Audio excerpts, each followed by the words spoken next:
Yay! All right, let's see here. Make sure everything is silenced.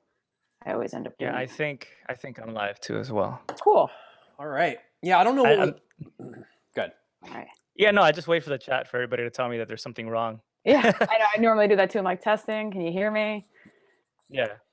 Let's So, Yeah, see. it's all good, but we're live, I what's up? believe. Boom. What's Yeah, I up, see people in everybody? there. Hi Yeah, guys. we are live.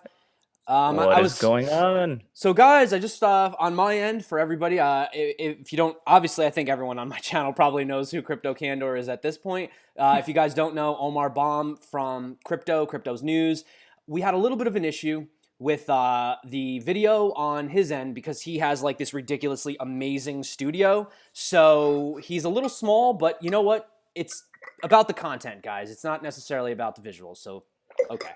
See, if I had known that, I wouldn't have tried to look so pretty with the fancy lights and cameras, and I would have just gone on my laptop and recorded that way. But next time, Next time we'll do it. we'll give you those horrid sights. Whatever. Absolutely. What's up, I guys? really appreciate the earmuffs, the and the microphone and the whole getup. So Thank you. Yeah, it's been slowly adding to it. So now that I recently moved, I also I didn't have a studio forever. It was always like breaking stuff down in my living room and setting it up. But now I have a podcast arm. Somebody told me you need to get a shock mount so that I stop upsetting them whenever I touch the desk. So I got that, yep. and LED lights after I took a class here at YouTube Space to learn about backlighting. But yeah, it's been coming up. So I actually it's did just the like the same only way I know thing. how to do it. For Yeah. like the first 6 months, I was breaking down everything and then reassembling it, and it would take me, I don't know, 3 hours to shoot a video, which was absurd. So I moved everything to a different location of my house. Got a ring light because Elliot from FUD TV was like, "Yeah, that's my favorite." Got that. Have a bunch of other lights, and so far so good. So it's definitely Yeah. a learning curve for sure. Yeah, and it's hard for you too. Because would you guys like to introduce yourselves for my channel as well? I know you're like a nurse as well, so you have a full-time job. Is that right? And Yeah, you're a yeah. dietitian. You did that before as well. Dietitian. So I work 40 hours a week on top of doing the whole channel. But my name is Alex, and I do content for the YouTube CryptoCandor, which is me. Yeah.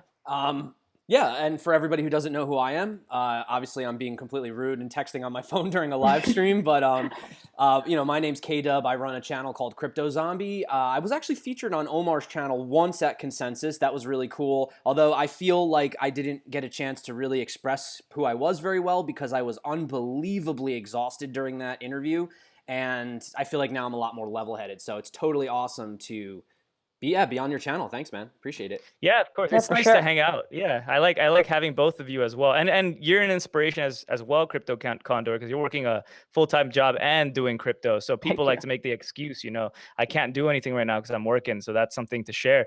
And then I'm happy to have you back, Crypto Zombie, K-Dub, because I really enjoyed your energy, just meeting you in person. And sometimes just seeing people in person, these streams can be easier and you can just get a feel. But of course, it was four of us. We were just kind of like detuning and de-stressing, as it were.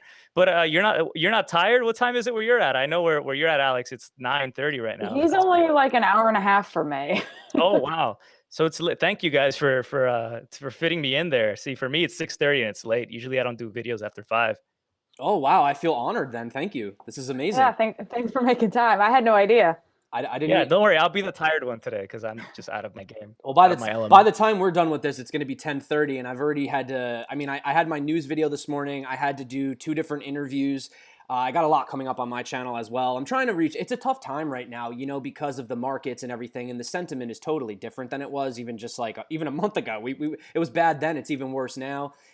Forget about it. Like you talk about an ICO, and it's just like forget it. Obviously, you talk about positive news and people tell you that, don't lie to everybody. You talk about negative news and people are like, how could But you? I bought all my money. I put all my money in. So it's like, it's tough times right now. And I'm just trying to find that middle ground because I'm not going anywhere. I love crypto, whether it's up, down, in the middle. I want to produce content and I want to be here for people. So that's why I'm doing a live stream with you guys. I'm kind of more interested, I guess, in what everyone else is kind of thinking instead of telling people what to think. I'm more interested in what everyone's thinking right now, overall feel is. Right.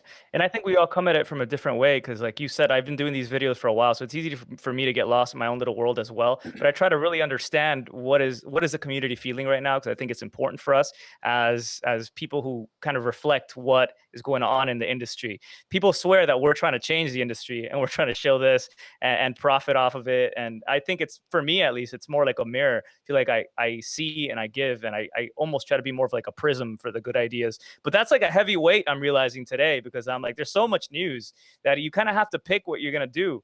And what if you miss something that's really, really cool? So I was just stressing about that earlier. I was like, damn, it's hard now. So I really appreciate seeing more YouTubers come up and making this content and seeing what you guys think is cool. Well, you know what I think it is too?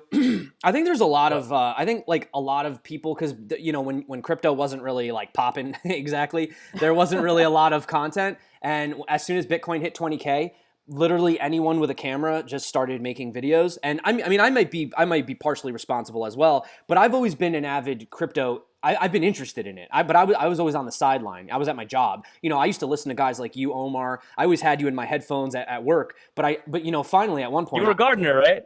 yeah, I was Or Yep, I was a landscaper for 12 years. You know, it was a family business, so it really didn't come down to. You know what it was? It was just like it was. I always wanted to do other things, but it was kind of like a good fallback plan, so to speak. You know, like if it didn't work out, I still had the family business. But I always kind of wanted to do other stuff. I've always had interest in tech. I've always, you know, I always had to have the new gadget, the new game. Same way. Yeah. So, I mean, when I found out about cryptocurrencies and Bitcoin, I was just blown away. And it wasn't really about the money in the beginning. It turned into it after it blew up, and then I was like, whoa, this is crazy. Like once I was looking at my portfolio, and I think that's what happened with everybody. I think everybody just freaked out over the price action, and I think that unfortunately what kind of happened was it turned into a lot of greed. There was a lot of ICOs, there was a lot of cash grabs, there was a lot of scams, and there was a lot of people investing in stuff that they didn't really 100% understand. And I think that had a lot to do with the downfall. But like I always tell people, the tech didn't change. And yeah, we have 1,600 tokens right now, but I think eventually we're going to figure out like the top 25, the ones that serve value, the ones that have purpose. And I think like once we can finally find the Amazons, the Googles, the Facebooks, et cetera, whatever, I think then the space will kind of start to move forward again. But I think right now we're in a bit of a discovery zone, whatever you want to call it. Yeah. Those are good points. I want to just invite everybody to hit the like button, and please subscribe to both of their channels. They really put out great content. If you can, just check out CryptoCandor and KDub right now. I'm not going to blame you if you take time away from the chat right now to just go subscribe. And I want to also thank like Timothy and Mr. Harry Lasagna here. Well, Timothy said he got notifications for all three of our channels. He's already subscribed, which is sick. And then Mr. Harry Lasagna said he's in all three chats at the same time. So that must be interesting. Yeah, I've got someone over here that said the same thing. I'm in all three chats, so it's got to be the same person. I'm not sure how one pulls that off. Actually, I can't see what it looks like on your end, Omar, but I'm sure yours looks freaking phenomenal because you're the... Probably. See, I just... The thing with me is like, I don't even focus on the way things look. I just get in front of a green screen half the time, put up the news, and just start talking. Most of my videos are one-shot take. I mean... I'm so envious of that. Occasionally, I might have to edit a part. Like, sometimes I do stumble, I get excited, I mispronounce something, but for the most part, I just go. You know, I just turn the camera on and go because I just feel like that's like raw. That's me. You know, unpolished. Yeah, I'm super envious of your skill to do that. And that's part of the reason I put out my blooper reel, is because when I first started making content, everybody was like, oh, it comes so easy, or you must have a whole group of people helping you. And I'm like recording in my bedroom with like lights that I got off Amazon. Like, I don't understand how people think like this is a big deal. So then when I did the blooper reel, it proved to everybody how much effort and how many takes it would take me to get it right. And so I think it's important. Like with you, what's a blooper reel? What do you mean? Like every time I'd mess up, or I couldn't get something right, or sometimes I'd swear, or sometimes I'd make a mistake or whatever. And it's just like, it's like a 5-minute compilation of like the first 10 videos I did and like all the screw ups that I did in the process. That's so cool. I love that. I wish everybody would do that. I just felt like, and that, because it was like, Kyle, like you said, your content's you, it's raw. And that's what the blooper reel was. It was me frustrated, making mistakes. And that's why I put it out, because I thought it was important. Yeah, exactly. Yeah. I mean, I feel like you just have to be creative, especially in a bear market. It's tough. Like I've been reaching out to people, what kind of content do you want? And, you know, I used to do a lot of instructional type videos comparing different types of consensuses or talking about how to use something. But everybody knows how to do that now. Like we're all kind of intelligent. We're just kind of waiting for like that next big catalyst. So Yeah, man. And it's that struggle for me too of like trying to catch on to that sentiment. For example, in my Facebook group today, my girlfriend's a moderator there, and that we have several moderators who chat in a group. And we blew to like 97,000 something members during the peak. And then like it's been slow trickle since then of new members. It was insane. We would just have to like, you would log in every, I think like 20 minutes and have 600 new requests. It made like no sense sometimes. It was like all the time. So we had to vet people and was constantly deleting the shit posters and trying to figure out what we're going to do. And so we had certain rules in there, like you cannot be shilling coins. Like let's try to keep the discussion civil, no racist people and all that kind of thing. And so today she told me that every single post that she saw was a negative post where somebody was saying why why crypto, screw crypto, like this is all she could see. She said, I'm going to start banning people and deleting all these posts. And I said, I don't think that's necessarily the right approach, because I think it's nice to understand that's the sentiment. Like, let's not beat it down. She's like, yeah, but this is a crypto enthusiast group. And I'm not trying to knock my girl. I'm just sharing what actually happened. She's actually here in the chat. So she's upstairs. So but I think, but again, we're not here to try to influence things, and I don't think we're creating FUD or by talking about the bad news. It's really just trying to gauge what's actually happening. We have to respect that it has been a bear market and it's possible to continue. We have to realize that, and it's we got to be important realistic. Like I don't want to sit here and tell people, oh, everything's perfect, the market's great. Yeah, keep buying, throw all your money, whatever. Things are happening. There's an evolution. We're going to see up, we're going to see down, and we all have to take it in stride. That doesn't do anybody any good if we're all kind of being dishonest or, hiding behind it. Yeah. And you still have your full-time job. I know you quit yours as well, right? K-Dub? So you're working on crypto fully? How does that work? It's fine. Honestly, it's fine. I'm not. I'm a simple person. Like, I'm not the Lambo guy. So for me, like the even though we're down, the gains that I made from just last year alone are plenty to get by. And for me, I'm more about the content. It's funny because you actually said like you said influencer before, and I actually hate that term, even though it's true. When I talk about coins, I am an influencer. People are influencers. I hate it too. Yeah, it's but like I like outside looking at it. Yeah, I prefer content creator because for me, like, okay, when I wake up, sometimes I get people, and I try to include some kind of humor, although I know it's hard in these bear markets. I'll try to add like a funny intro or put a meme in my video or just something to kind of lighten up the spirits, because the thing is like, it does seem like it's doom and gloom, but everyone's going through the exact same thing that we're going through right now. It's not like you're the only person. Like, we're all in this together. Yeah. So if it was just me, then I'd be depressed. I'd be like, damn, I screwed up. But since it's the whole market as a whole, it's like, guys, like, we're in this together. And guess what? Yeah, it sucks now. But when things do turn around, the people that are going to actually benefit from it are the people that stayed in it and believed in it and, got the good projects as well. It's actually kind of funny. So I actually had somebody on one of my videos, I think it was 2 days ago, tell me, like, how dare I stick up for EOS? They were like, they had over. We're gonna go there. They had no. Well, let's talk about it, because let's just be that guy. They were like, they had over a year. They had a $4 billion ICO, and they should be absolutely flawless, and everything that they're doing should be perfectly fine. And then I got accused of holding EOS and trying to convince myself that everything was fine. Now, I just want to publicly go on the record and say I don't actually own any EOS whatsoever. So I don't know if that affects how people view me. So when I speak about EOS and I say things in their defense, it's actually just completely objective. It has nothing to do with whether or not I own them. And to be completely honest with you, when I look at EOS compared to other things like, for example, high performance blockchain, which is looking for solutions, putting the software and the hardware acceleration together, that to me makes a lot more sense. So I always try to look at things practically. I try not to get into the hype. It's hard. But I try to be as objective as possible. So even if I do talk to, like, let's say like a startup or an ICO, I generally do research before I look into them. So for example, I recently did an interview with Deep Cloud AI. And the first thing that comes to mind is, okay, deep cloud. Okay, number one, cloud computing. Yeah, right. We've seen about 10 failed projects. AI, ha. I've had people tell me if it has the word AI, literally forget about it, throw it in the trash. It's not going to work.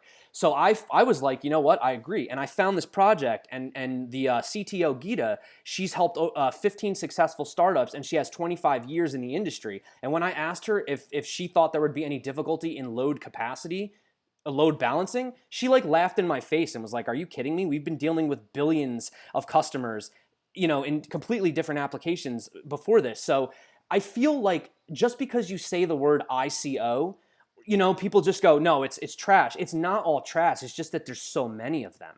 And what I'm right. Go ahead. Yeah, and I think we're moving to a different world too, because I remember the first time I ever did any sort of paid interviews.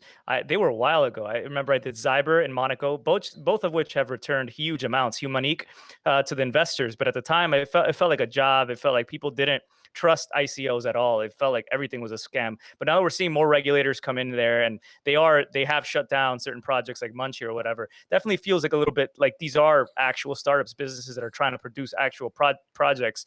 And so I think people are a little bit more welcoming if you're doing that kind of content as well nowadays, where they really weren't back then at all. It was a different world. And I know you did your first, I believe, sponsored interview. Was it today, Miss Candor, Alex? Or I actually, so I have done a couple sponsored interviews. That's the only content that like I take any form of payment for. Everything else is just based on interest. So yeah, what was your experience with those? I'm just curious, like in these days doing those. Did you enjoy it? How was your audience feedback like? So the thing that I just did yesterday was my first ICO review. I'd never reviewed an ICO on the channel. I was avoiding it because for the exact reason of what happened today. I got like my emails and my tweets and DMs literally doubled overnight because I did one ICO review and now everybody's like, oh my God, talk about my ICO. But my interview experience has been, honestly, I like it. At first I was really nervous because it was weird to talk to someone about a project via the internet and then share it on YouTube. It just seems strange. But now that I've done, I don't know, probably 5 or 6 of them, I'm getting more comfortable. And I do like picking a project that I'm interested in and then genuinely asking questions that I want answered. Like, it's nice that I have the ability to see a project that I think might be worth investing in and ask questions that are going to help me and other people. So I definitely like that. And it makes for interesting content. But, to speak to your comments about ICOs and how they're a little bit more accepted nowadays, I think that also has a lot to do with the success rate, right? So when ICOs first started happening, they were foreign. Nobody expected to make any money. At least it was much higher risk because this was really, really new. But now we've had ICOs that have had crazy returns. So of course people are going to be a little bit more comfortable with it, which is why I think the culture of crypto has gotten less like volatile around the reactions with ICO. But I think people are getting a lot more harsh on them too. Like it's like investing in an ICO now, it's like, convince me, bro.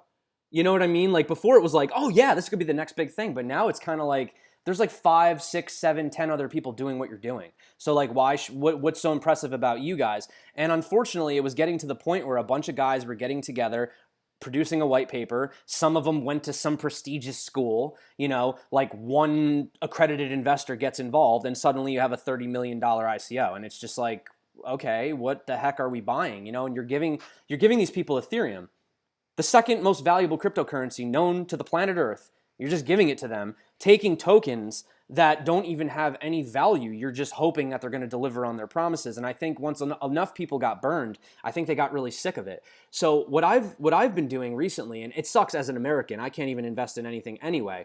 But what I've been trying to do is we can't. we as a conglomerate cannot. Yeah. So what I've been trying to do essentially is just find projects so early, because one of the biggest complaints that I get is people saying, "Man, I just wish I knew about this sooner. I didn't know about it." So what I've decided to do is take a little bit of a different approach on my channel. I've been doing a lot more interviews recently instead of reviews, because a review is just me standing in front of the website going, hey, look what they said. But I want to actually put the CEO in front of you. I want you to look at them, okay? Look them in the eyes, ask them the hard questions, and then you hear it directly from the source. I want you to make your own decisions. You do your research, and that way, if the coin sucks, it sucks. Maybe it does. You know what I mean? So I just think that, I don't think ICOs are going anywhere. I think they're definitely going to get regulated.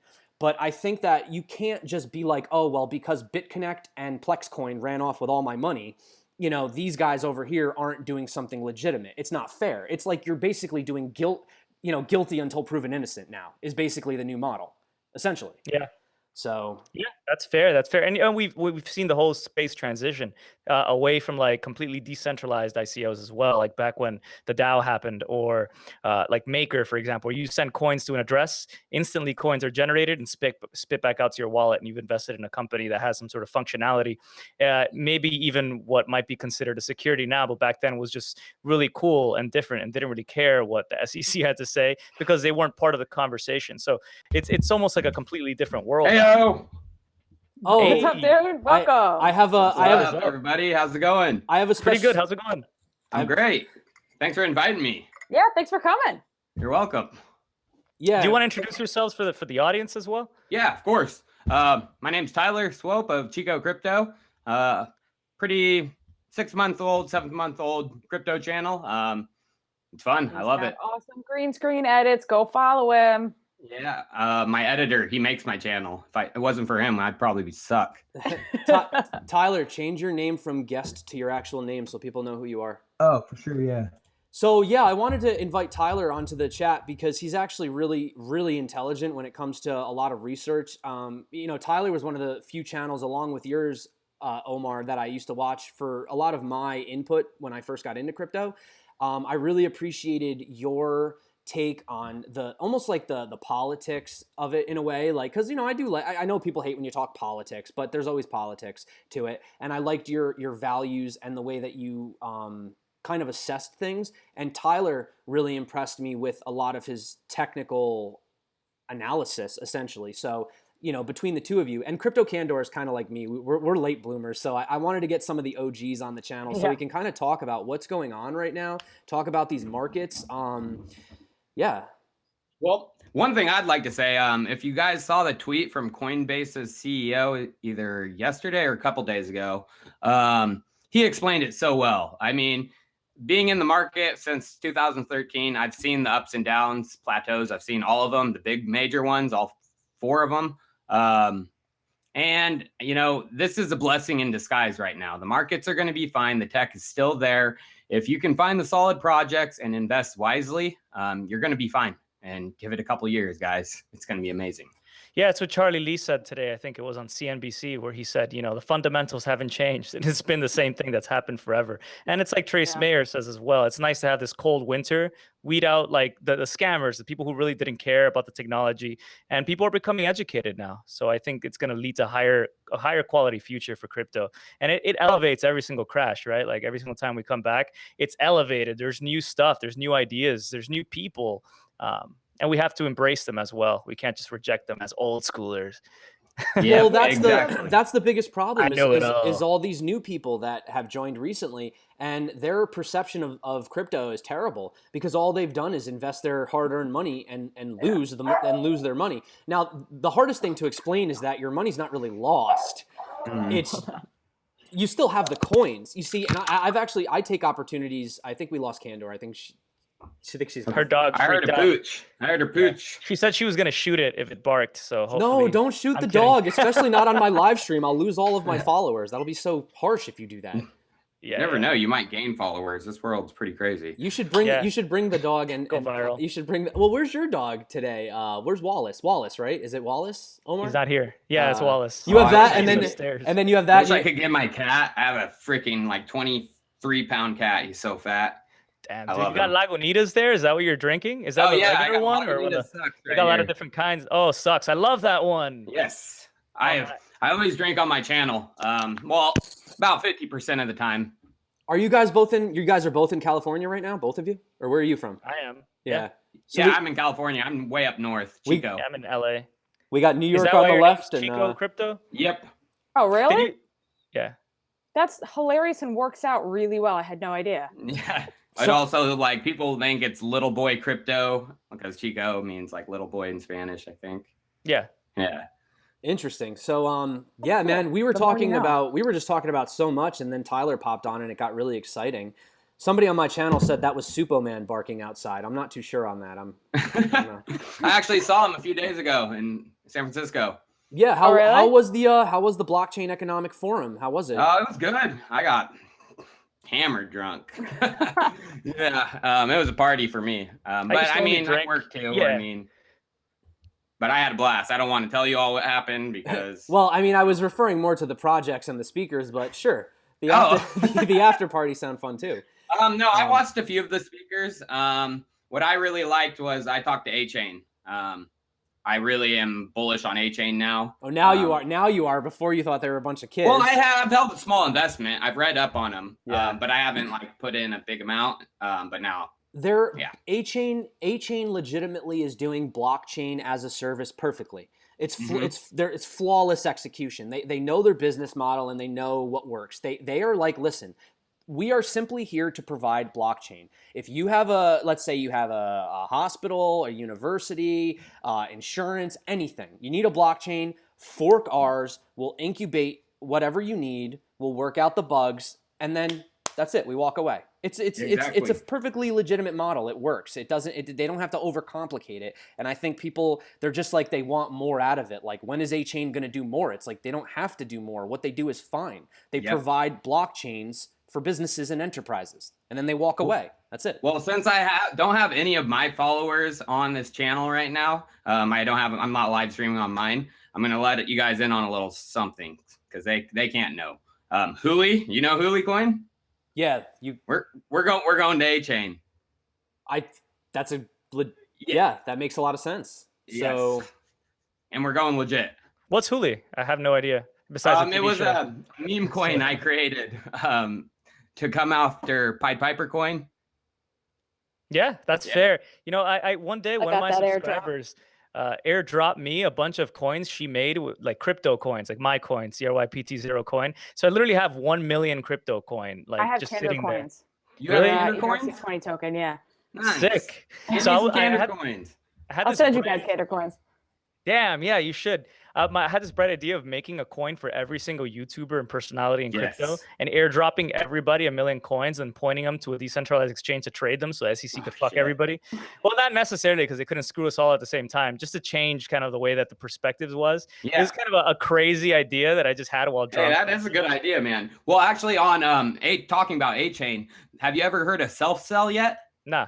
You can tokenize yourself, and that's what it's for. Oh, really? Oh, Yeah. that's Self-sell? interesting. I People can I somehow interviewed gain them. profits in your business. Yeah, Influence YouTube channel. It's weird. I But kinda I did an interview with Self-Sell, actually. It was a cool. really Oh, did you? I'm gonna need to watch that. It didn't really get a lot of views because people really didn't understand it. But when I spoke to the the CEO, the whole idea was essentially you're tokenizing yourself. And the reason that they're doing this is because there's a lot of underprivileged people just around the world. You know, there's kids that are really, really good at soccer, but can't ever play soccer because they're either in the wrong place of the world, they don't have the financial ability to do so. You know, you have very talented people. It could be anything. Literally, it could be anything. It could be music, sports, acting, whatever, science, anything that you're interested in. The idea is that you tokenize yourself and then people invest in you. And then as you hit milestones, for example, say you actually like become a football player, right? Then like there's a smart contract that like once you actually become a football player, then your investors actually get a percentage of your earnings by supporting you up to that point. It's really, really clever, but I think it's one of those things that's like it's almost like slightly ahead of its time. But I totally see this being a legitimate investment vehicle, especially for individuals. And It sounds almost like a more in-depth GoFundMe on blockchain, Yes. yeah, Yeah. which is actually kind of genius because there's definitely always going to be like a need for that as far as like people making interesting concepts or things that they want to do with it. I like seeing weird use cases like that for projects. Well, it'd be interesting too to see like some like say 8-year-old soccer football player who's a prodigy, but he comes from a low-income area, and see what his stock goes for if he starts tokenizing himself, and see that shit just go boom. Yeah. You know, it'd be crazy. Stock market for people. exactly. Yeah, it's just that whole fear here in the United States about securities, and it sucks that we have to even feel fear. Like that's why I've been like so crypto anarchist. I've been kind of an anarchist, obviously, my entire life in a kind of way. I hate being told what to do. It's like it's been my pet peeve since school. Like, go do this, shut up. Like I'm since I was similar. young, go to I'm the the same principal's way. office. Yeah, I think we all innately are. We hate to be told what to do, but some of us hate it even more than other people. So I've always tried to play the game, like understand the rules of the game, and play it as best as I can when I have to. But I think it's important to realize that it is just a game. This is all a lie that we live. And so it sucks to live in the United States, land of the free. It really does, because I used to be proud to be from here, and now it's upsetting. Like, you're cooler because you can invest in an ICO or a company or tokenize yourself, but I have to live in fear because we have YouTube channels, so obviously we'll be first targets. I can't just do it. It won't be as easy for us rather than other people as well. No, I have a Discord server, and I have a lot of people in there that are from all over the world, and they're all talking about the projects they're investing in or something. And somebody actually asked me, like, well, why do you stay in the US? I'm like, well, I mean, that would be like a huge move, but I'm not going to move out of the country so that I can invest in ICOs. But I understand like your thought process, but even still, it does stink. And to think that in a couple of years, it's probably all going to be figured out. And in the meantime, we've probably missed some good opportunities. It's just unfortunate. There are some wonderful reviewed people on the deep web that will sell you a passport from another country. And imagine the KYC process that these other individuals who are verifying for these ICOs are doing. They're probably just checking to make sure like the picture, the name matches. It doesn't like they're not going to like get a flashlight and check it out, even though I'm sure some of these pass. And I'm not giving ideas to you guys because you guys can't do this. Well, I mean, technically, even if I thought wanted to, about I could get a European passport. I could apply for European citizenship because my father was born in Portugal. So, yeah. But You're cool. that would be super illegal, and I'm not going to do that. Guys, it's really easy. All you have to do is become an accredited investor. You have to have $1 million worth of liquid assets or make over $200,000 a year. Come on, anyone can do that. Anyone can do that. But if you have crypto and you made those gains, you're probably not going to tell everybody that you have that as liquid assets, even though you could probably pass with that. Another thing is you could open a business, a corporation in Panama. I know some people that are doing that. Really? Or somewhere else. Yeah. If you create like an S corporation in Panama, you get tax incentives. Plus, you can invest wherever you want as a corporation. You can even do trading as well. You might have some taxes there, but it might work out for you. So I thought about that as well. People ask me on my channel all the time. They're like, how do I do this? How do I get there? How do I buy this? And I'm like, listen, man, I can't really say on my channel, but if you really want it enough, there's just do some research. There's ways around everything, Yes, but there's multiple avenues to make a ton of money. If you want it bad enough, you figure it out. I'm not going to be the guy to tell you how to do that. So that's one of the other weird things. Do it. The work and the channel. Yeah.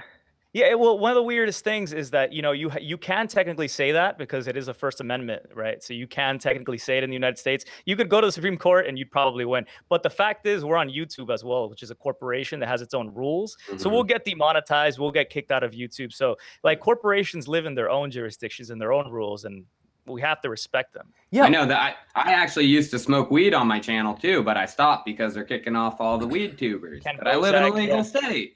Omar, what's been happening? You said you had a couple instances where they actually demonetized your videos, right? Well, it started when I went to Consensus last year. So I got basically the whole story. Well, like the quick rundown actually of the story was I had checked the entire privacy policy, all the terms and conditions of the conference, and it didn't say anything that I couldn't live stream or do anything at all. So I did live stream some of the content out there because their official stream was down, hosted by NASDAQ of all people, but they couldn't pull off a decent stream, unfortunately. So in the meantime, I streamed for everybody who's excited to watch it. And on the way back to the airport in LaGuardia, New York City, to fly to LA, New York, I got an email from the director of operation, the head of strategy. I'm not going to put his name out here, but he was the head of strategy at the time.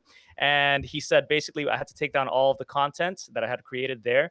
And I had to do it ASAP. So I was like, okay, cool. As soon as I get back, whatever, like I get it. I don't want to have any problems. I'll do it.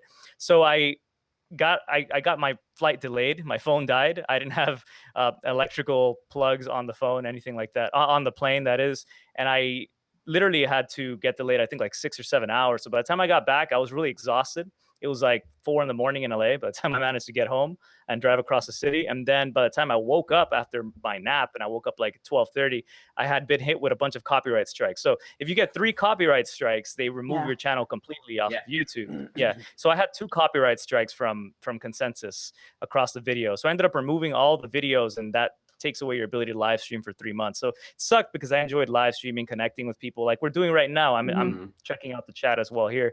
So it kind of bummed me out, and I felt a little bit negative about it, but I thought, maybe this is an opportunity to grow another way. So I ended up making another channel, live streaming on that channel, and that channel grew up to like 7,000 subscribers now as well. Nice. So it's like, it's a way to give the finger in a way to them too. And I went back to Consensus this year because I thought what's most important though is the content, right? So that was one of the times. Have you guys ever been demonetized? So I actually have another channel that I started off with before this one, just like vlogging, which I was telling you before. And prior to them changing the requirements to be monetized, I had managed to hit, whatever the requirements were. So I was monetized for like 6 months. Then I started this channel. Within like 2 weeks, I hit the requirements to be monetized here. They changed the requirements. I've been approved since October-ish of last year to be approved to be monetized. They haven't looked over my application yet, but in the meantime, they had no problem demonetizing my other channel because they said it no longer met the requirements, but the new one does, but they still haven't monetized that one. So it's just YouTube. It's YouTube. Yeah, I really dislike YouTube. Well, some people are saying on my chat, why don't you use DTube? I don't mind DTube. The only problem is that you can only, I think the highest it goes right now is 480p, which isn't really a bad thing, but I mean, you know. I'm streaming to DLive as we speak. Yeah, I need to get. Oh, really? I need to get my account set up. I don't even have a Steam it. I have nothing. I'm streaming to DLive, Twitch, YouTube, and Twitter through Periscope. At the same time? Holy crap. That's good. Restream, which is an application. It's like a website that you basically just kind of link all your stuff, and then OBS. I've used it before in China. So what's the name of that website? That's so sick. I should have done that. I'll message it to you. Yeah, that's dope. So guys, Crypto J on my side said, what coins are you looking to pick up in this bear market? Is there anything that you're kind of like excited that it dipped? Is there anything that you're like, yeah, like oh, Neo, of course. I'm still picking up Neo like a fire. Yeah, I'm Neo and Ontology and Elastos.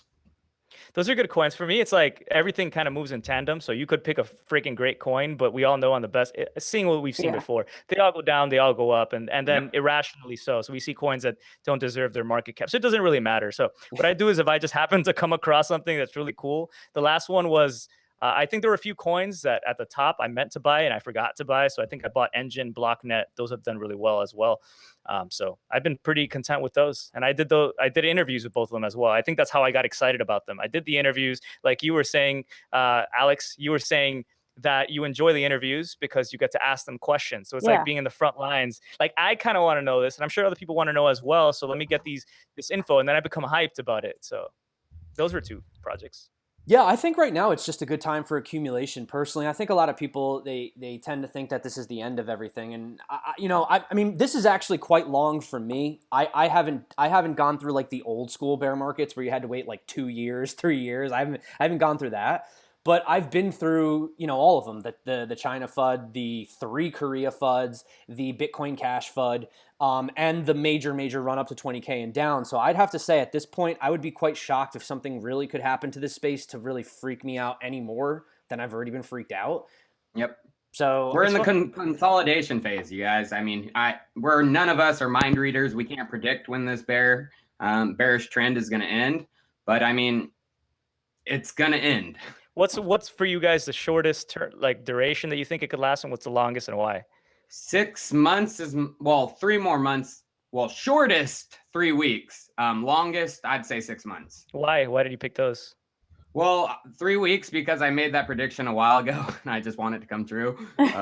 But 6 months is my more like, okay, I could see that happening. Like a year-long bear market after that run up. What about you guys? I don't have enough experience in this space. I haven't been in here long enough. And if this is a true bear market, this is the first one I've been through, so I really don't think I can speak to it. I'd like it to be over soon, but the world's not perfect. I mean, I'm not going to make any predictions. I just know that whenever I think I know something, it does the complete opposite. So, like, I'll tell you what, once everyone agrees that Bitcoin's once we all unanimously agree that we're doomed and it's just going to go to zero, that's when it's going to move. I'm telling you, it always does the complete opposite. Like, seriously, like when you think like when we were at 20K, I was like, we're going to a million. And then that's when it fell, right? Yep. So I think that, the problem is that people don't like to talk about market makers. People don't like to talk about that. And you talk about institutional investments coming in, right? And the thing that I try to explain to people is a lot of the institutional money is coming in OTC. It's not coming in on the exchanges. So these guys are buying up a ton of whatever it is, Bitcoin, Ethereum. It's not even making a dent in the market cap. It's not even being reflected. And the problem that people don't understand is that the market cap doesn't actually reflect the ability to take all that money out. It's like a bank, You can't take all that money out because it's just simply the accumulation of all the prices on the markets multiplied by how many coins are on the exchange. And then there's slippage. So as you sell them, the price starts dropping, and that's why it's impossible to pull all that money out. You gotta have buyers. Exactly. Like if we all cashed out, inevitably somebody would be left holding the ultimate bags in the end, and they would never have somebody to sell it to if it went to zero, hypothetically. Rand Neuner. That you can't just, it's not like magical bots buying everything. Like people have to be buying it in order to sell it and selling it in order to buy it, because it's all on a computer and a website. I don't think people really realize that that's what's going on. Yeah, of course. Rand Winner had an interesting tweet today of CNBC South Africa where he said he knows for a fact that there are a lot of OTC trades that are being put up, right, to buy, but they're not getting filled because you need somebody on the other side. So if I'm trying to buy 10,000 Bitcoin or 20,000 Bitcoin, not $1,000 worth of Bitcoin, but 20,000 Bitcoin, which some of these whales are definitely trying to do, you need somebody selling 20,000 Bitcoin. And if everyone's expecting to like the price to go up, and that's why I bought them, and I'm not just trying to trade back and forth because there can be decent fees on these OTC markets, right? So if people, basically what I'm trying to say is that people have managed to accumulate what has been sold for the most part by the smart people at the top, the OG crypto people who had a substantial amounts of Bitcoin or Ether. So it's probably closer that we're at the bottom because of the fact that all these trades that aren't getting bought right now are going to have to begin buying because they can't pick it up on the OTC markets. Exactly. So they're going to have to pick it up in the free markets. And it hasn't happened yet, he was saying, which is surprising. And I also agree that's surprising. So it's definitely coming. And also look at all these institutional projects. I know we talk about it all the time. And I know it's like overdone, but it's just a fact. That's why I can't see this bear market being like 3, 4, 5 years. Like people are excited about picking this up now. Yeah, no way. It's good. I mean, profiting off trading and all this, Goldman Sachs, everyone. I mean, all the banks are interested in this. Yeah, but think about what you just said, though. You just said that people are trying to buy OTC and nobody's selling. That's kind of a good thing. That means people believe in it. I mean, if I didn't believe in it, I'd be getting rid of it as fast as I got it. But these people, if they're not selling it OTC, that's kind of a good thing. That means they're hodling. That means that they believe in it. So if we're reaching a point where these institutions can't buy over the counter, that's where they come onto exchanges. That's a good sign because now you have to buy. You got to put in an order, and yeah, the price is going to go up. And that's when you're going to see those candles, those green candles that you are crazy. Everybody's waiting for. Yeah. But you know what? Okay. Yeah. No, I just want to say. I just want to say. Once they hit like zero, like there's not that 1,000 Bitcoin available. First, they wanted 20,000 Bitcoin. It's not available. I'm sorry. I've been waiting for months because these whales wait. Like they say this is what I want. They put in the order. They worry about something else, right? So they have these orders and they haven't been filled for months. Now it's either I lower my order, right, or I just turn it off, right? Like I just shut it down. Generally. So once they lower these orders to the point that it's like, I can just buy it on the free market, I think that's when we're going to begin some real serious runs up. Yep. You know what's an interesting concept too is a lot of people that bought straight into Bitcoin that were holding, and they say that they bought too high and now they're down. What's actually quite interesting is if you look at some of the top performing altcoins, they've been hit a lot harder than Bitcoin. So when you actually compare the two side by side, say you actually did buy Bitcoin way too high and Bitcoin fell, do you know that even though you're down so much in Bitcoin, if you now take that Bitcoin and invest it into the altcoin that you've been looking at, do you know you can actually purchase more now than you could have back then at the all-time high? So it's all a matter of how you look at it. It's all perception. I mean, realistically, even if you bought too high, if you put that Bitcoin into the altcoins now, you're probably going to like get, I don't know, double or triple what you would have gotten back then. So once the next bull run does commence, it's not all doom and gloom. It's just people are impatient. They just don't want to, they just want everything fast.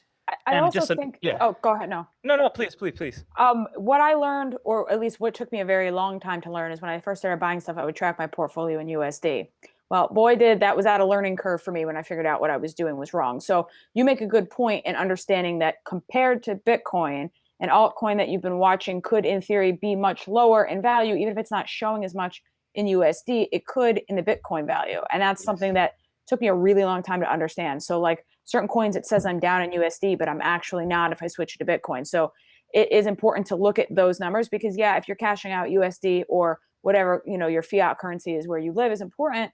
But if you're trading in and out and you're investing in stuff and you're buying projects, Bitcoin is king. And that's what you have to pay attention to. Yeah, no, I agree with you 100%. If I check my portfolio and I'm down USD, but I'm relatively the same in BTC, I don't freak out. It's when I'm down in Bitcoin and dollars, that's when I worry. Then I'm like, okay, I did something wrong. So I want a prediction from you guys, a high-low for the bear market, each of you. In man, Bitcoin? I don't. Yeah, just Bitcoin, high-low. I don't do TA. I don't know, man. No, not a TA, just a prediction. Throw a fun prediction. 1 Bitcoin equals 1 Bitcoin. When the bear market's going to end. When the bear market's going to end. It's, I don't know. When is it going to? I'm going to say when I mean, obviously we all live in the US and this is kind of a silly thing to say, but on my perspective, when the weather starts getting cold and people start slowing down and it's not nice out and they're not outside doing things, I think on our end, that's when we're going to see more YouTube views and more interactions, more people talking about it, more interest. So and that to me is what I associate with a non-bear market, is when everybody's constantly talking about it. That's very interesting. Yeah. That's psychological. I agree with you. That's what I did. I was so, I stopped looking at last weekend. I just literally turned my Blockfolio off and I just went to an art museum and I took a bike ride. Literally. I just was like, I'm done with this. It's beautiful out. I don't even worry about something. the market when the weather's nice. Honestly, when it's cold, I've got nothing else to do. It's like the same thing. In the winter, I play video games. In the summer, I don't, because I've got other stuff going on. So I don't know. That's just my perspective. Yeah. And I'll really quickly, just to touch back on a thought that I had before. I would love to comment on it, but it's hard to give an accurate timeline. It's true. I mean, it could start tomorrow.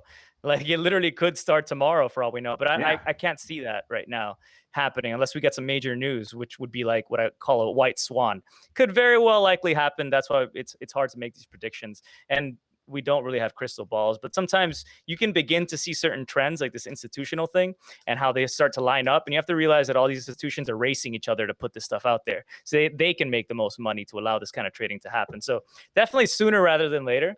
I'm going to say latest 2020, earliest tomorrow, right? So Oh, nice. Hey, there you go. Yeah, that's something. But I guess what I wanted to say is that the term hodl definitely has to do a lot with the way up, maybe even more so than the way down. And the reason I say that is because if we're looking at the price of Bitcoin and we're going to track everything to Bitcoin, it's like, yeah, sure. Are you really holding Bitcoin though? Because what we've seen happen before, and you've seen some runs up and down, all of us have enjoyed mostly a few of these, right?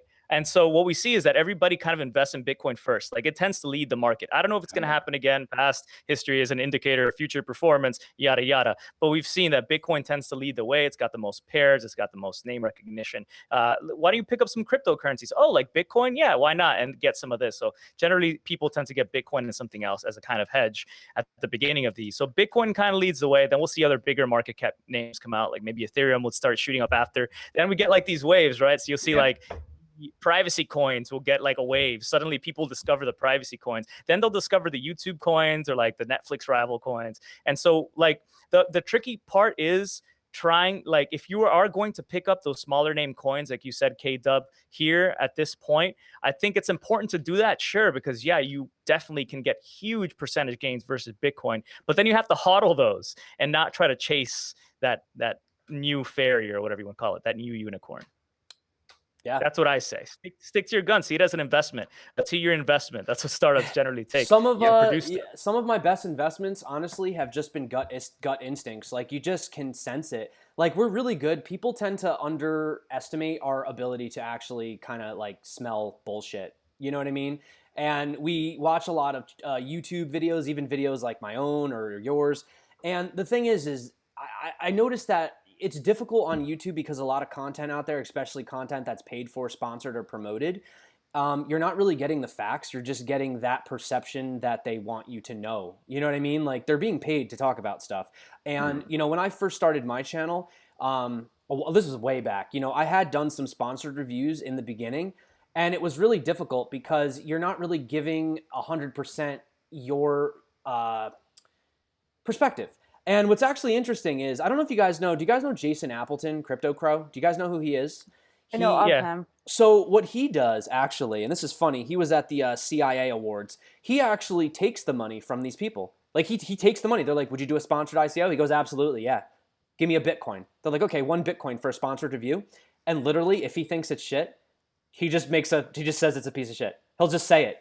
And like, then they get angry and they hit him up like, how could you? And he's like, listen, you paid me to talk about your project. I took your money. I bought some more Cardano, or I bought some more Ethereum, or I bought some more Neo and Icon, and I told people how I felt about your project. And I think that his model is funny, and in a weird way, I've considered doing that, although that kind of goes a little bit against how I would normally do things, but it's actually kind of a funny concept. Like, yeah, sure, pay me, and I'll tell exactly how I feel. That way, when, this person is reviewing it, and I'm looking up, XYZ coin, I don't just get a list of nothing but positive reviews.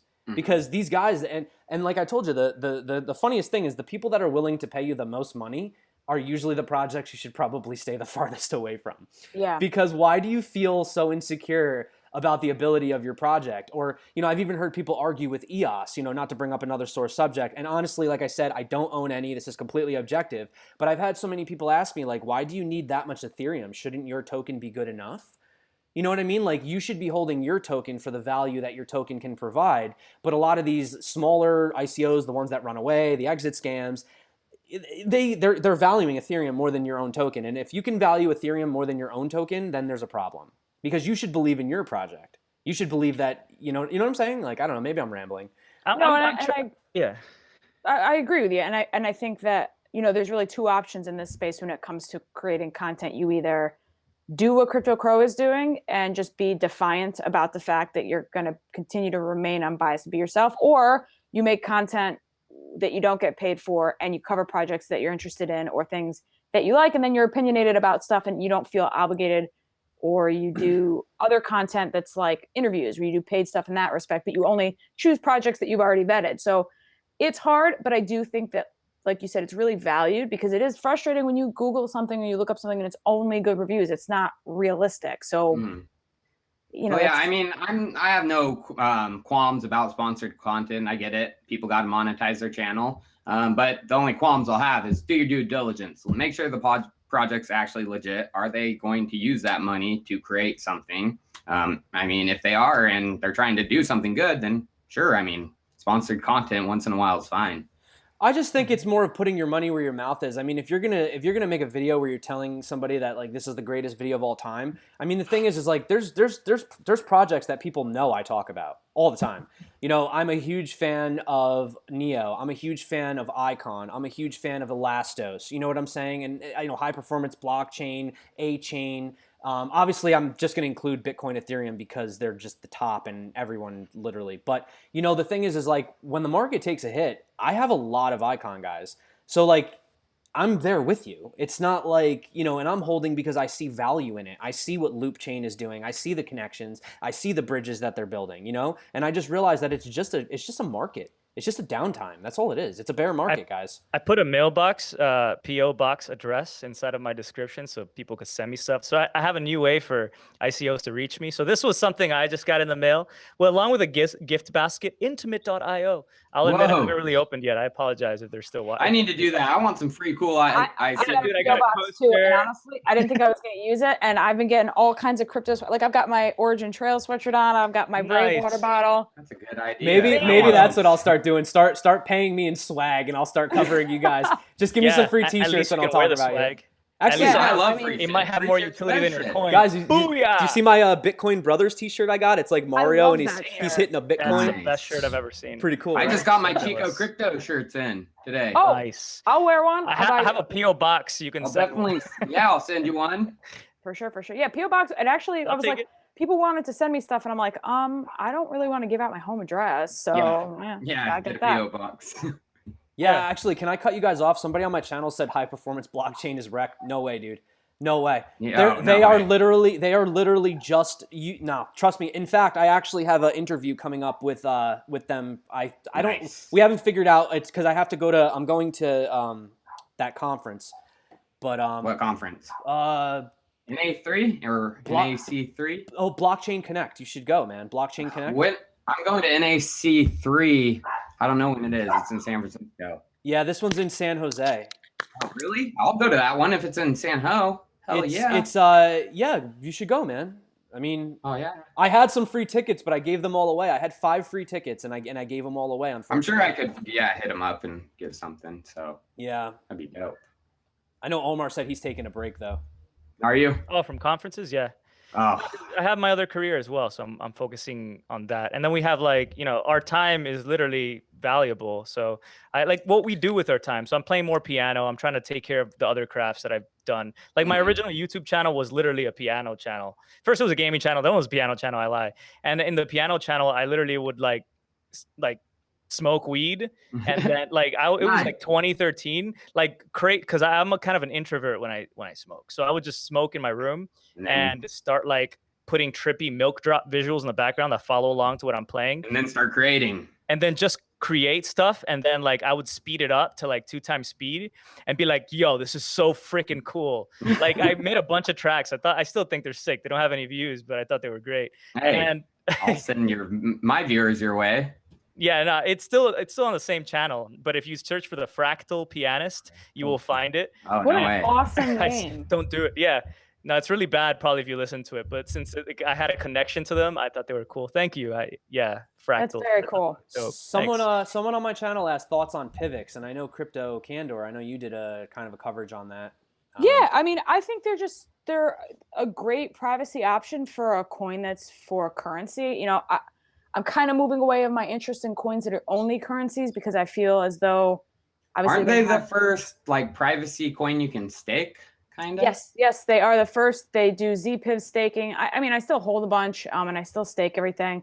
I think the project's great. The team's amazing. They're exceptionally nice. And I'm gonna start doing like where are they now, like kind of follow-ups for projects that I've covered to see like what's happening 6 months later. And PIVX and BlockNet are on the list, obviously, because those were kind of my first ones I covered. But no, PIVX is a great project. You know, again, the fundamentals haven't changed. They're doing what they're doing. I think right now their priority is getting adopted into actual retail, and like they're, you know, I know that you can like, I think it's like in the Barbados, you can do like a timeshare with PIVX. They accept PIVX. Like they're all over the place. So they're doing some pretty cool stuff as far as that goes. Oh, one thing I need you to ask the PIVX team. I haven't talked to them. Are they in talks with GenCoin? Okay, I can ask. I have no idea. GenCoin is a new coin, masternode coin that I invested in. It's risky as fuck. The team's anonymous right now still. It might be a pump and dump. Like no one get in on this. No one. All right. Well, for everyone on my channel, I'm just going to speak for you and say not financial advice, but I'll have a look at it. We're not financial advisors. This one's risky as shit, but it's been pumping lately. Like I got in at like 5 something, and it's all the way up to 1301 right now. Oh, wow. I got all the way up to 19 in this bear market. Damn, that's crazy. dude. But the team, so what they're doing is creating like super simple master nodes, and doing that for other master nodes like PIVX, Oh, okay. Dash, all the big ones, like the expensive ones. And then in about 6 months, they're having a shared master node program. That's super simple, one click. What about coins? That's awesome. What about projects right now that you guys think are actually doing the most as far as real world use cases are concerned? Like which ones do you think actually have like Bitcoin? Well, Bitcoin, yeah. No, Bitcoin and Ethereum. Yeah, I agree. Well, I mean, Ethereum, you got to define real world. In the crypto space, Ethereum has a very real world use case. It's mostly the onboarding for ICOs and all the other projects. So as far in the crypto space, Ethereum is tons of, you know, real world use case. But outside, I don't really know. I haven't really been following stuff closely enough to know. Yeah, I don't know. Like, I mean, if in the real world, like adoption, like payment for things, Bitcoin is king. I mean, anywhere you go outside, it's usually only Bitcoin accepted here. Well, I mean, like, for example, you have projects like the Key that already have millions of onboarded users that no one even talks about, you know, and there's a lot of projects that have kind of not done very well as far as their tokens are concerned. But then that does come into play with the ICOs being fundraising versus the utility of the token. I mean, unfortunately, you can still use the blockchain without really having to be invested in the token. You know, like, for example, a lot of people ask about Zebi, and like Zebi is working perfectly fine. They're already linked up with different hospitality institutions, land registry. But right now, their token is virtually useless as far as the average investor is concerned. So it's getting dumped. But yet I mean, if you talk to people in India right now, especially hotels, you've had police officers and stuff being like, yeah, we don't have to, respond as much because what Zebi's doing, you know, in the hospitality industry, you know, so I don't know. It's tough.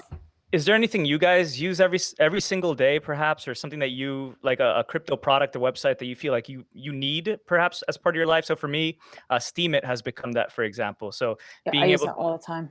Yeah, so I think that's like the blockchain we all still use, and it's been around for a while now. But is there something else, perhaps, that you actually use that is out? Well, as an app, honestly, the Engine wallet, you know, Engine Coin, the Engine wallet, their app is phenomenal, and I use it. And I also use another app called Trust, and it shows, Trust Wallet. It shows all your ERC20 tokens, which is awesome. And I use them constantly because I get like airdrops or whatever, because one of them is attached to my ledger so that I can get airdrops for stuff like that's where like my Pied Piper went and my Huli coin and all that stuff.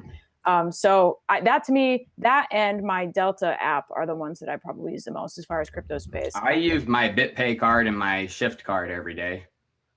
Yeah, I used to until I found out all those are taxable transactions. Oh, shit. And Coinbase is giving away all our information.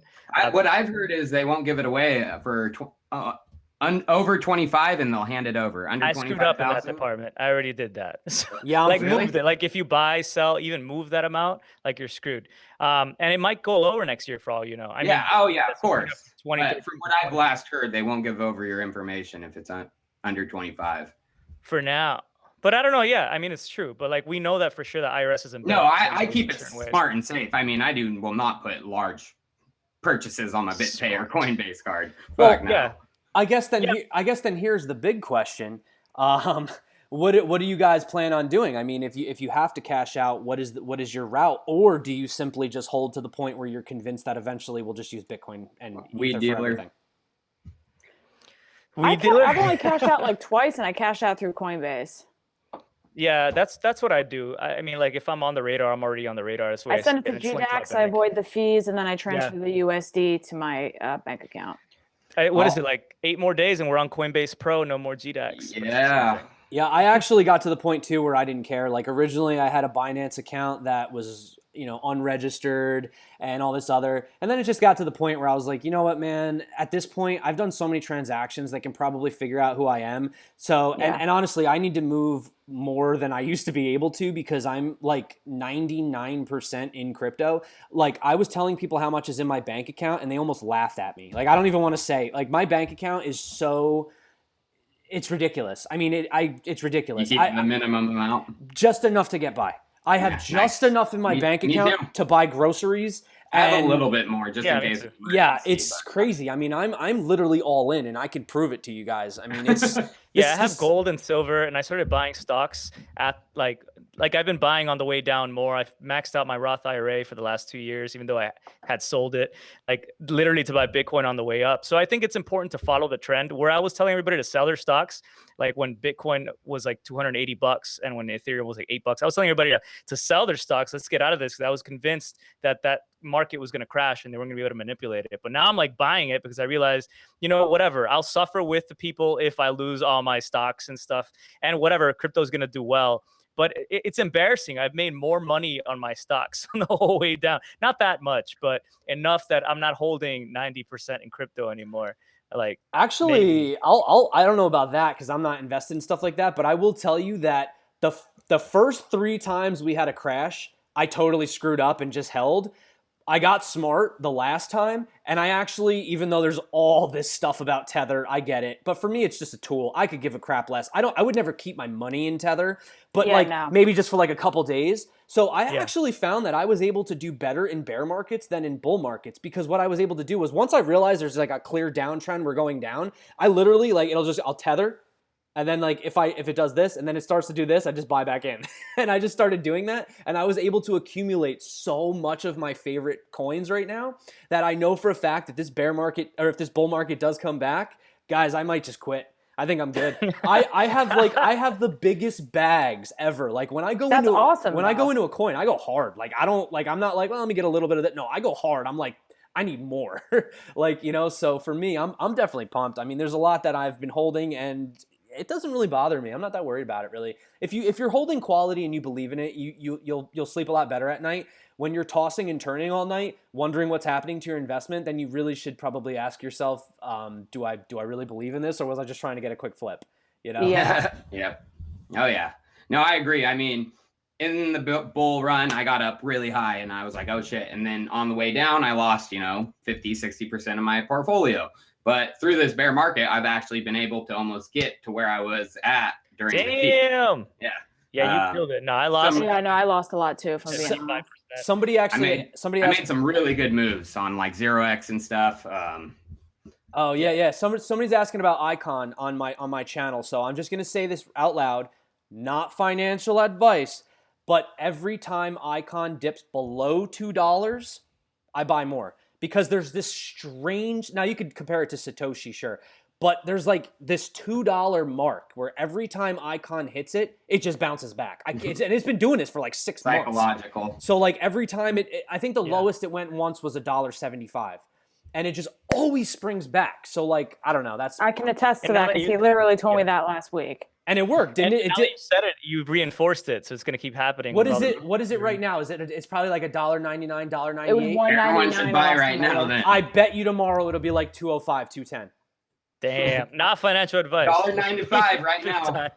You heard K-Dub. Hot sale, hot sale. Is everybody buying right now? Why is everybody clicking? You guys, we're doing No, a I just stream. got a bunch of Discord messages. We're not actually live streaming. We're actually buying the dip right now. This is all just it's a distraction. Yeah, right. No, I went over the icon and I looked at it, and no, it does look sexy right now. I wanted to buy Icon, actually. I even told my little brother to buy Icon next to me. I tell people to buy stuff, and then I don't do it. I'm like, oh, yo, like, I should be buying this right now, but I'm too lazy to pull out my ledger. I do that too. But I have been picking up VeChain and Icon in this dip because I felt like those are the ones that I really missed the boat on not paying attention to. Yeah. And so, you know, because of that, I've just been kind of using that opportunity. There's a couple other things that I'd like to buy too, but I don't know. I get so focused on the channel and responding to people and making content for Steam it and doing everything else. It's like next thing I know, I forgot to go buy something. Yeah, it happens all the time. That happened to me right now. I've been looking, the one project that I'm like totally pissed I can't buy right now is NKN.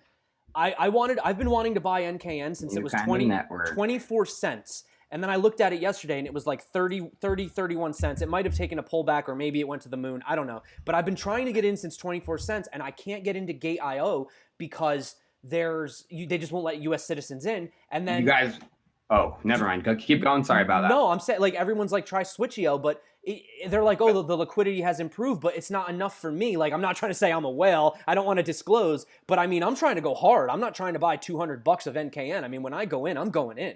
I want to buy a stack of NKN, and there's just not you enough. Buy the company. I want to buy. I really do value your tenacity. People should go in on Switch.io. What you just said. Dude, Switch.io is at buy right now for what it's doing. Yeah, somebody told me about that coin when it was like mad cheap, like literally like 28 million. I was like, I have to register to another exchange. That's another thing that you have to do to register at exchanges just to sign up. But I hear that they're the first exchange being built on what was the name of the blockchain? I can't remember, but it was something new that's been blowing up. Well, as well. Switch.io's on Neo. On Neo, yeah. They're the first like exchange on Neo. Yeah, first DEX on Neo, and it's so solid. As of right now, they're doing about 600,000 in volume per day. Wow. Their market cap's only like 12 million right now. It's gone down from that 28 million peak. And Kyber Network. I know Kyber has bigger partnerships and everything, but they only do 200,000 volume through Kyber's DEX.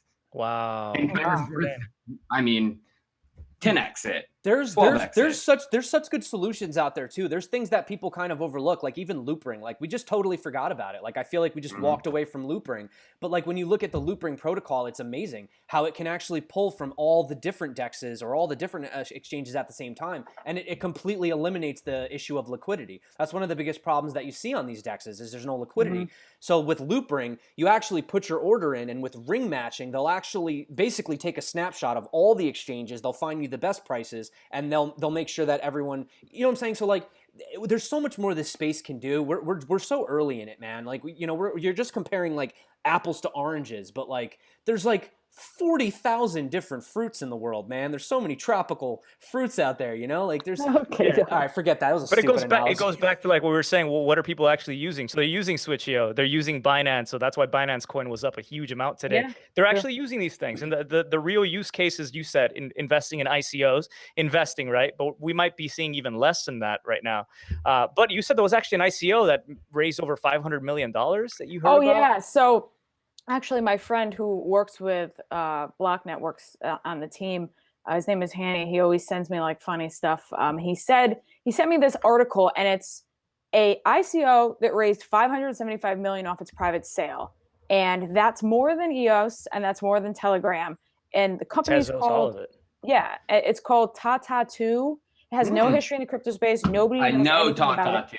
Right. No, I'm kidding. I'm kidding. Oh, I was going to say, so you're the only person on the planet that knows it. I don't know. Pretty much what happened is they did a little research and they found out that the people who started the ICO are a European royalty family. and they're from Luxembourg, and they're the royalty family that owns Bacardi, and they've estimated to back the company at 100 million.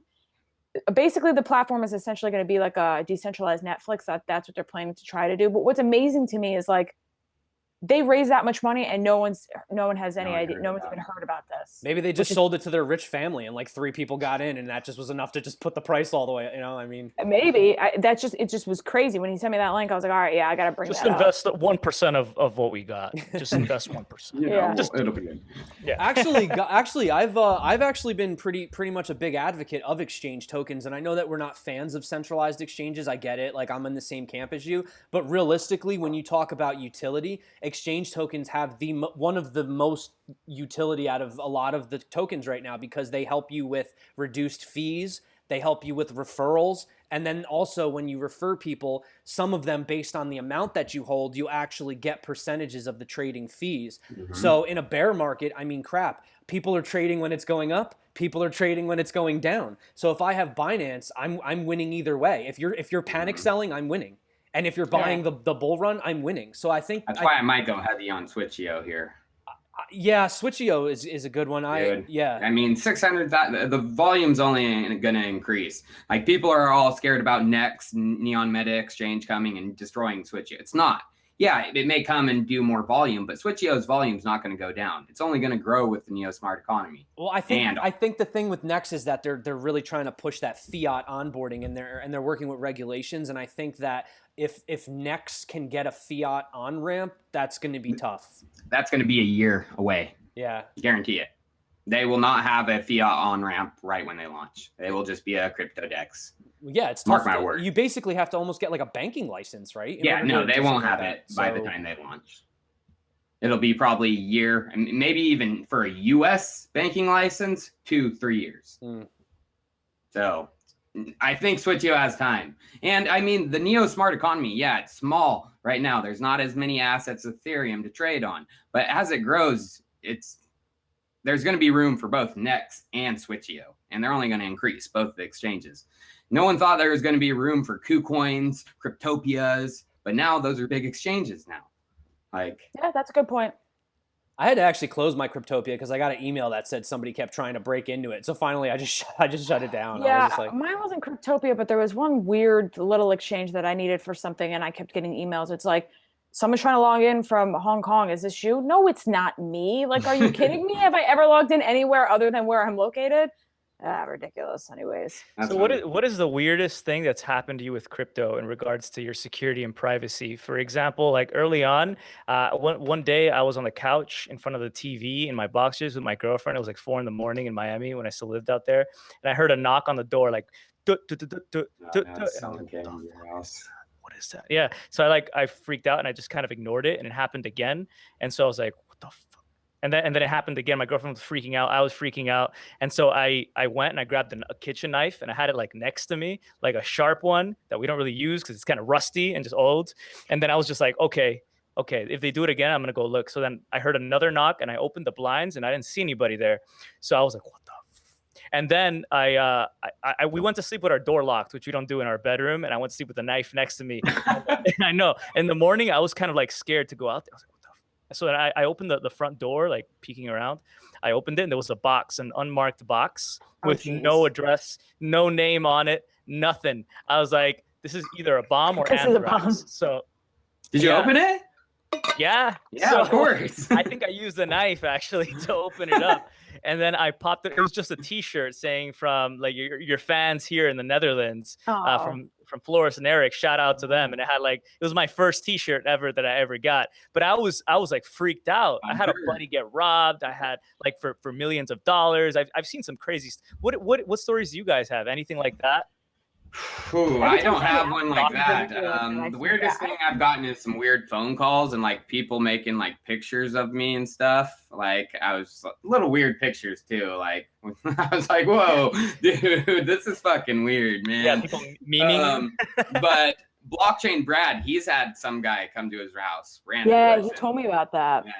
Yeah. What I was like, what? Remember? I can't remember the full story, but I think he said he just sat outside and was waiting for Brad to come outside to talk to him about a project, and Brad's like, Not for me.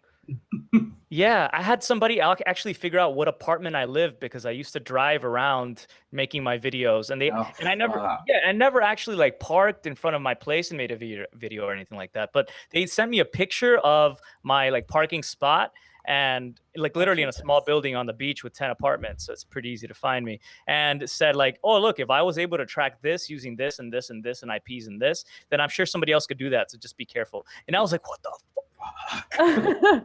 I panicked. I don't have any cool stories like you guys. The worst that happens to me is just like the free ETH giveaways. That's like the most like you'll get them. Don't worry, it's gonna happen. You're gonna get some dude sending you some weird pictures. Oh, yeah. I did have some dude commented on one of my I don't know where I posted a video. Left a comment saying that they didn't like me because I was super mean, and then proceeded to like insult me a lot. And then when I said, okay, well, I might be mean, but I don't go out of my way to insult people, they proceeded to like find me on Facebook and started spamming my chat with like threatening messages about like what they were going to do to my boyfriend and stuff. And I was like, that's funny. So eventually it stopped, but people need to find hobbies. Yeah, shit. I wish I could show you some of the pictures. Like, they're weird. Like, me in like a seat he photoshopped, and like on a king with my shirt off. I was like, what in the honestly, one of the I don't know about weird stories, but one of the funniest things recently, and I wish I could pull it up right now, but I can't pull it up right now. So if anybody's watching, go on my Twitter. It's at the Crypto Zombie. Scroll down like a couple days ago, and I did this review with the Liquidity Network CEO. And there was this part where he talks about the mainnet coming out before the actual token sale. Oh, this was so good. And I got kind of like surprised, and somebody took it and like made like a visual meme out of it and put some like Snoop Dogg track in the back, and he starts like smoking a blunt and puts the shades on. I know, Thug Life? Yeah. And that was like the coolest thing I've ever seen. Like somebody put me in like a living meme, and I felt like for even just one night I felt like a legend, you know. But that's about that's like not weird. That's it was pretty cool. Kind of fun. Yeah, that's cool. That's awesome. I'll take that over like threatening messages or getting stalked. Nah, definitely. I have a current dude who's like, I don't even want to put it. I think he's watching this video probably, but I told him to stop. Like he came to California to try to find me, and he's looking for me and Peter Schiff because he thinks that we'll be able to tell everybody that cryptos are all going to crash and try to save the world through us for the channel. It's been going on for a while, and at first I was like cordial with the guy because I try to be nice to subscribers, and he was an early subscriber, probably like 2 years ago. Definitely been around 2.5 years ago. I don't even know how long he's been following me, but like he changed his name on Facebook. He's changed his name on YouTube several times, but his style of writing is just like so odd.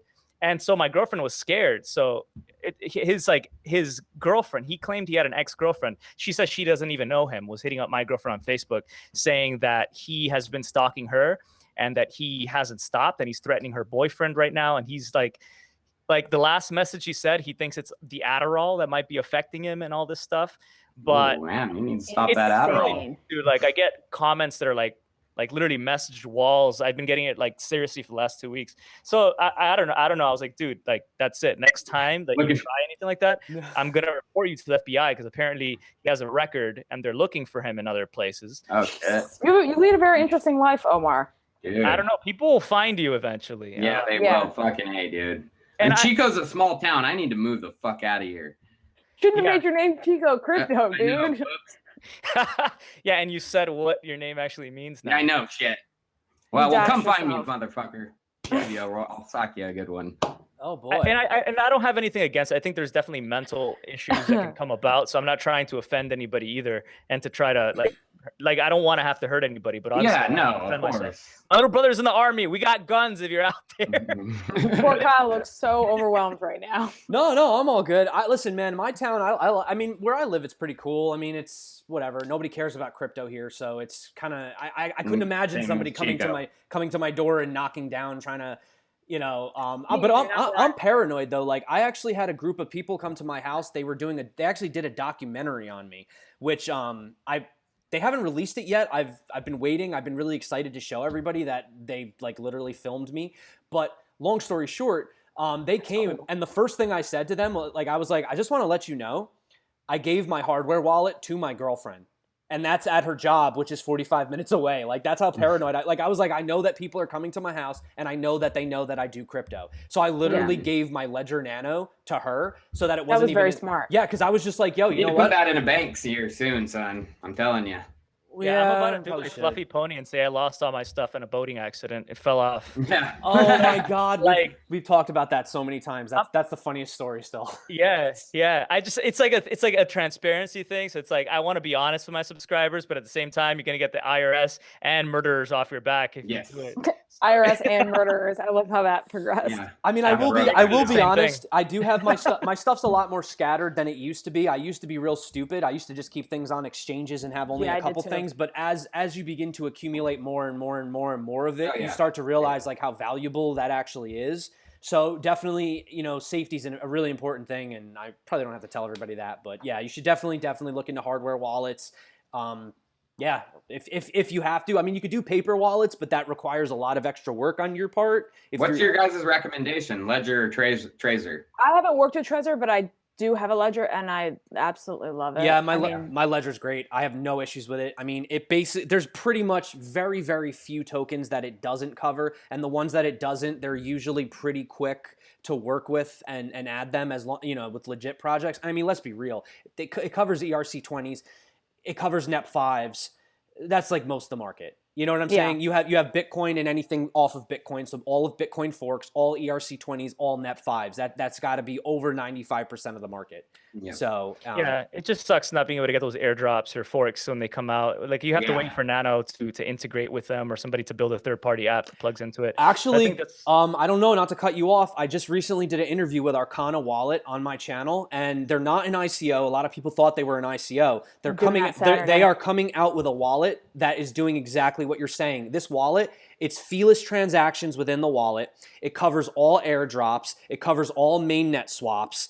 And you can trade directly through APIs, so you never have to put your coins on exchanges. That is sweet. And it shards your private keys. So your private keys are sharded in different locations. And when I say this, I don't mean hypothetically. They actually have several locations around the globe with military-grade cold storage. And this is legit. And I asked them, and I was like, "Can you provide proof? Can you verify this?" And they were like, "Yeah, definitely." Like they have a thing out. I think they have some. Don't quote me on this. I want to say Singapore and some other place, but yeah, it's pretty legit, man.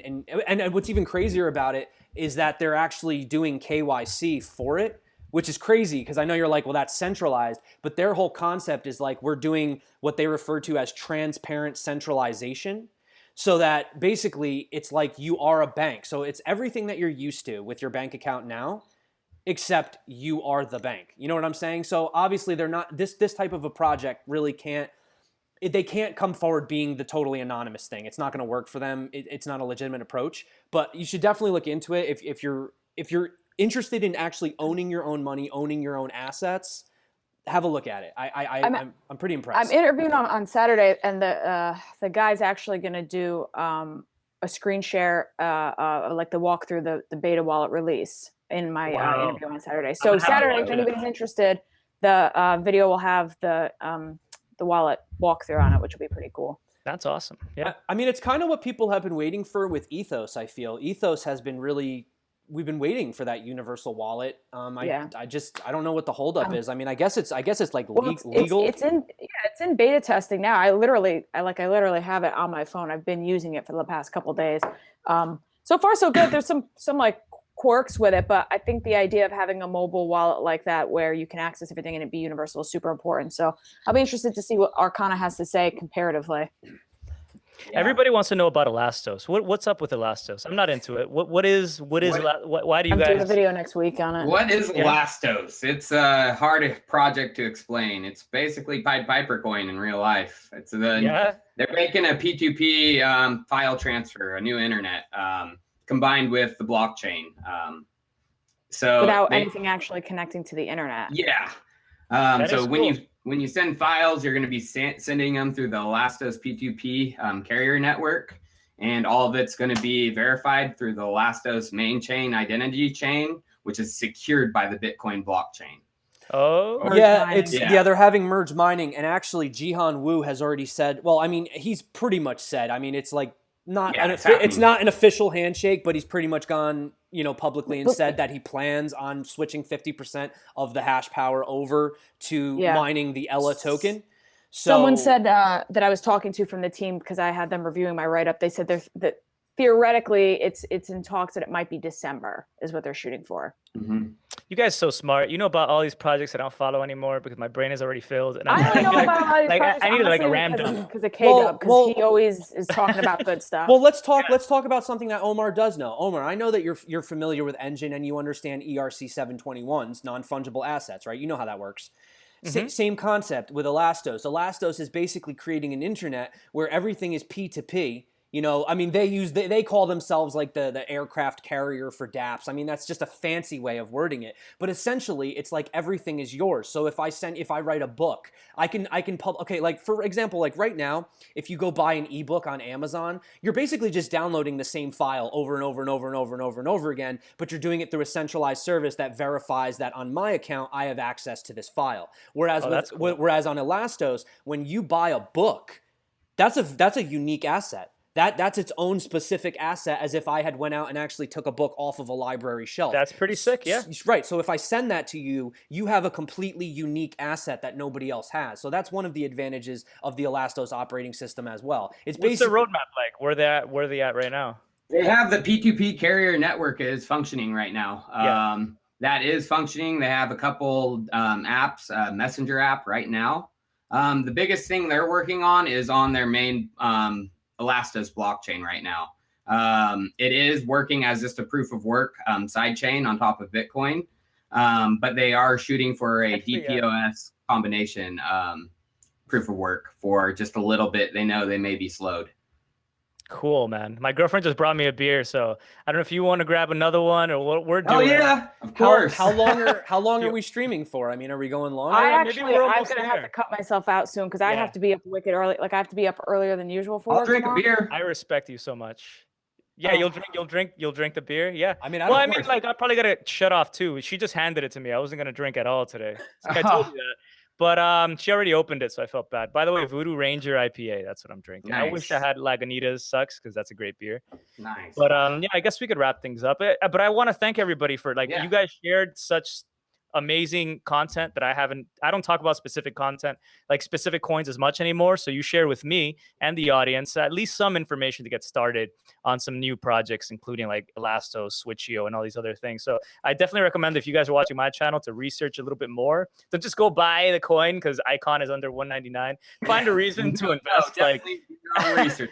Yeah. As much as I would love all of you to pump my sweet Icon, I still want you to do your research. You should definitely do your research. That's the one thing I always say. I try to tell everybody. The thing is like I do news videos. I'll talk about 100 coins a day. I don't own them all. I don't know the inner workings of every single project. So the thing is if you find something out there that you like, just do the research. It's not hard. Most white papers, even though they're a pain in the ass, if it's something you're interested in, just consider that small amount of maybe 15, 20 minutes worth of your day, for the rest of your life with the money you're investing. I think it's worth it to take a look. Check out the website. Is it all right? Check out the white paper. Does it look like they did some work? One recommendation though I will make for research: Reddit. Use Reddit. What people are actually name and scam and Reddit in a Google search, and you will find information on the project. I promise you that. Yes, Reddit, and the information from Reddit is usually not sponsored, or it just probably recently some of it started becoming sponsored. But if you go back for information on a project from a year ago, it's going to be 100% from a real person. Definitely. Also, I wanted to just say right now, I kind of like to always become that guy at the end of the live stream. I want to say thank you to everyone that's been coming back to my channel, everyone that's been liking, subscribing, commenting, not just the 4 of us that are on here, but the people that are on all of the chats, on all of the screens right now. It's a collective community, and without you guys, I wouldn't be able to do this. So thank you. Agreed. Yeah. Yes. Agreed. I love you all.